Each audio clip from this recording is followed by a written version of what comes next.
कि हनुमान जी, लक्ष्मण जी जब बीमार थे, मूर्छित थे, तो पूरा का पूरा पर्वत, संजीवनी बूटी का पर्वत लेकर आए और एक देश के प्रधानमंत्री को देखा कि विदेशी मेहमानों को खुश करने के लिए हनुमान जी को धागे से उड़ा रहे हैं। अरे भैया, आप हिंदू धर्म का अनादर करते, शर्म नहीं आती प्रधानमंत्री जी?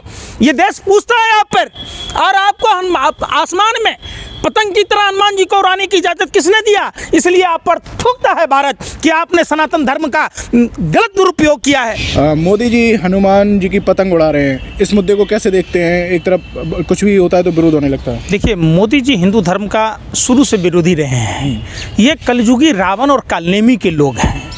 अब मोदी जी ने खुद कहा था कि हिंदू धर्म कोई धर्म नहीं है, और मोदी जी की लगातार, अगर आप 2012 की भी स्पीच देखेंगे, उन्होंने कहा कि सारी देवी देवताओं को डुबो दो। तो आज निश्चित तौर पर वो हिंदू धर्म के जितने आराध्य हैं देवी देवता, उसके डुबाने का काम करते हैं। कभी गंगा जी में देख ही रहे थे कि 2 लोटा तैर रहा था, अगर एक बगैर पेंदी का लोटा, एक पीतल का लोटा, देख ही रहे थे ना। प्रधानमंत्री जी बहुरूपिया हैं, अपने राजनीतिक लाभ के लिए धर्म का बेजा इस्तेमाल करते हैं। प्रधानमंत्री का धर्म से कोई लेना देना नहीं है। प्रधानमंत्री की नज़र में महाभारत, रामायण, गीता किससे कहानी है। हमारे नज़र में एक सनातनी हिंदू होने के नाते हमारा धर्म ग्रंथ है। तो निश्चित तौर पर देश के प्रधानमंत्री को इस तरीके का अपमान करने का कोई औचित्य नहीं बनता है। आप क्यों जाते हैं फिर? राम मंदिर के उद्घाटन में जा रहे, कभी काशी विश्वनाथ में जा रहे, और आपने देखा होगा राजमाता होलकर जी ने जो मर्निका घाट का जीर्णोद्धार कराया था, जिन मंदिरों का जहां मोक्ष की प्राप्ति होती है, वहां रातों रात पूरा ध्वस्त कर देते हैं आप।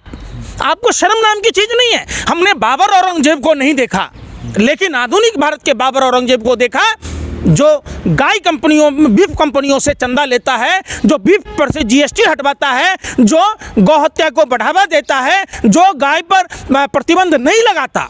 ये पहली ऐसी सरकार है जो देश में वोट के नाम पर हिंदू धर्म की बात कहता है, और हिंदू धर्म के कई मंदिरों को, वैदिक काल के मंदिरों को, 2-2 हजार साल पुराने मंदिरों को ध्वस्त करवाने का काम किया। ऐसा विकास नहीं चाहिए हमें। अहिल्याबाई होलकर की बात की आपने, मणिकर्णिका घाट के पास उनका एक पुराना मंदिर था, तोड़ा गया, बुलडोजर से तोड़ा गया। कह रहे हैं कि नया बनाया जाएगा, वहाँ पर नया, वहाँ पर विकास। कितने विचित्र लोग हो आप। कोई आपको 2 थप्पड़ मारे या 2 रसगुल्ला खिला दे तो आप क्या इसको सम्मान कहेंगे? अरे भाई, आपको ऐसा कुकर्म करने की जरूरत क्या पड़ी? आपको क्या मतलब, क्या हासिल करना चाहते हैं आप? सिर्फ अपने नेम प्लेट के लिए, अपनी सच्ची उपलब्धि के लिए आप बार बार, यही प्रधानमंत्री देश के नरेंद्र मोदी जी हैं जिन्होंने सभी देवी देवताओं को डुबोने की बात की थी। आपने सुना था कि नहीं सुना था? यही वही प्रधानमंत्री हैं जो बड़ी बड़ी बातें कहते हैं कि हिंदू कोई धर्म ही नहीं है, हम कोर्ट की बात क्यों मानते हैं? अरे भैया, कौन बोला कि सनातन हिंदू धर्म नहीं है? आदि अनादि काल से सनातन हिंदू धर्म था, है और रहेगा। ऐसे रावण, कलयुगी रावण और कालनेमियों से धर्म न कभी खत्म हुआ है, न खत्म होगा। आप समझ के चलिए ये बात। देश के प्रधानमंत्री को जिस तरीके से इन्होंने हनुमान जी को, हमने सुना, हमने धारावाहिक में देखा कि हनुमान जी, लक्ष्मण जी जब बीमार थे, मूर्छित थे, तो पूरा का पूरा पर्वत, संजीवनी बूटी का पर्वत लेकर आए और एक देश के प्रधानमंत्री को देखा कि विदेशी मेहमानों को खुश करने के लिए हनुमान जी को धागे से उड़ा रहे हैं। अरे भैया, आप हिंदू धर्म का अनादर करते, शर्म नहीं आती प्रधानमंत्री जी? ये देश पूछता है आप पर, और आपको आसमान में पतंग की तरह हनुमान जी को उड़ाने की इजाज़त किसने दिया? इसलिए आप पर थूकता है भारत कि आपने सनातन धर्म का गलत दुरुपयोग किया है। वो अंधभक्त कहाँ है?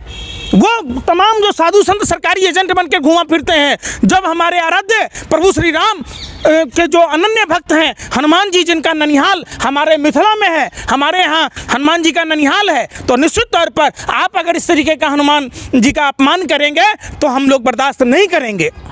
वहाँ पर वो डमरू भी बजा रहे थे, उनकी आपने गाड़ी देखी होगी, हर जगह उनकी फ़ोटो थी, तो इसका भी लोग विरोध कर रहे हैं कि भगवान जी के सोमनाथ के वहाँ पर गए, हम हर जगह फ़ोटो मोदी की है। देखिए, न ये शिव जी को जानते हैं, न ये राम को जानते हैं, न ये हनुमान को जानते हैं, न हिंदू धर्म को जानते हैं। ये तो वो लोग हैं जो जिस तरीके से रावण अगर अपने पारंपरिक वेशभूषा में जाता, राजा राशि वेशभूषा में जाता, माँ सीता का अपहरण नहीं कर पाता।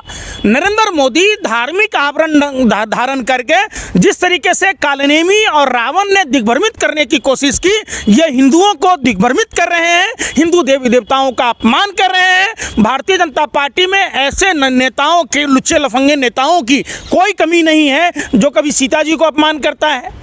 कोई कहता है ठर्रा में विष्णु बसे। बताइए, ये भारतीय जनता पार्टी के नेता लोग हैं। और तो और सुधांशु त्रिवेदी जी को आपने सुना होगा कि वो जर्सी गाय है, मिथुन गाय है। अरे भैया, गजब की बात ज्ञान आता है इन लोगों को। ये व्हाट्सएप यूनिवर्सिटी के लोग हैं, इनको कोई हक नहीं है हिंदू देवी देवता का, गाय का, गंगा जल का ये सब दुरुपयोग करने का। बात युवाओं के बीच में गए थे, वो कह रहे हैं रील्स बनाओ, रील से आप रोजगार प्राप्त कर सकते हो। क्या रील्स बनाओ प्रधानमंत्री जी, आप बताओ। आप एक तरफ सोशल मीडिया पर यूट्यूब डिलीट करवाते हैं, आपकी सरकार कराती है, फेसबुक का रीच कम कराते हैं, फेसबुक बैन करते हैं, लोगों को फेसबुक खत्म कर देते हैं। जहां प्रधानमंत्री से सवाल पूछ लीजिएगा, आप दुनिया में कुछ भी डालिए चलेगा, सरकार के पक्ष में अलूल जलूल अश्लील हरकतें जितनी मर्जी डालिए चलेगा, लेकिन सरकार से अगर आपने सवाल पूछ ली रोजगार पर, महंगाई पर, बेरोजगारी पर, देश की सरहदों पर, 2 मिनट में चैनल डिलीट कर देते हैं ये लोग।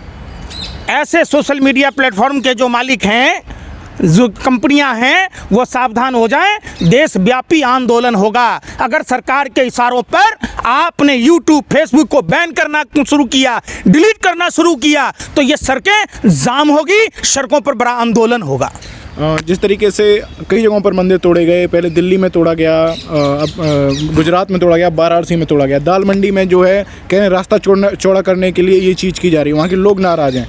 तो लेकिन कोई विरोध में क्यों नहीं उतर रहा? जो कुछ लोग तो पुलिस प्रशासन कह रही है कि मामला शांत है। आपको किसने कहा कि विरोध में नहीं उतरता? आप मीडिया के लोग स्पेस नहीं देते हैं। वो भारतीय जनता पार्टी का बूथ पालक शालीमार बाग में चीख चीख कर रो कर कह रहा था कि मैंने हाथ जोड़कर चाची, मामी, भाभी कह कर वोट लिया था और रेखा गुप्ता जी मिल नहीं रही हैं। यही देश के प्रधानमंत्री देश के दिल्ली के रामलीला मैदान से 500 लाउड स्पीकर लगा कर कह रहे थे। हरदीप सिंह पुरी शहरी विकास मंत्री कह रहा था, देश का गृह मंत्री, तारीपार गृह मंत्री अमित शाह कह रहा था, क्या जहां झुग्गी वहीं मकान। 2022 में ये हर सर पर छत देने वाले थे, हर छत के नीचे नल होने वाला था, जल होने वाला था। आपने तो जो लोग अपना पेट काट कर, मन मार कर जो अपनी घरें बनाई, आशियाना बनाया, जीवन में 2 काम एक यज्ञ के समान है, पहला घर बनाना, दूसरा बच्ची की शादी करना। आप देश के प्रधानमंत्री जी इन दोनों से लोगों को वंचित कर दिया। आप हिंदू हो ही नहीं सकते हैं। सनातन धर्म में बच्ची की शादी करना एक यज्ञ के बराबर है और घर बनाना यज्ञ के बराबर है। आप क्या जानो, आपको क्या जानो, जब आपके घर में कोई है ही नहीं। जाकर उनसे पूछे, उन लोगों से जिन लोगों ने अपने लिए आशियाना बनाया, जिन्होंने अपने बच्चों के भविष्य को संवारने के लिए आशियाना बनाया, आज शालीमार बाग में चिन्हित कर दिया गया है। देश के हर भाग में बुलडोजर चला दिया जाता है, जैसे मानो मुख्य कानून छ, देश में संविधान नहीं है, जो कहेंगे भाजपा के नेता वही होगा। अरे भैया, कैसे ईंट आती है, कैसे रेत आता है, कैसे सीमेंट आता है, आप क्या जानो। आप हराम के खाने वालों, देश के लूट कर खाने वालों, देश के तमाम कंपनियों को ईडी सीबीआई से डरा कर चंदा खाने वालों, आपको क्या समझ में आएगा कि एक घर का निर्माण कैसे होता है।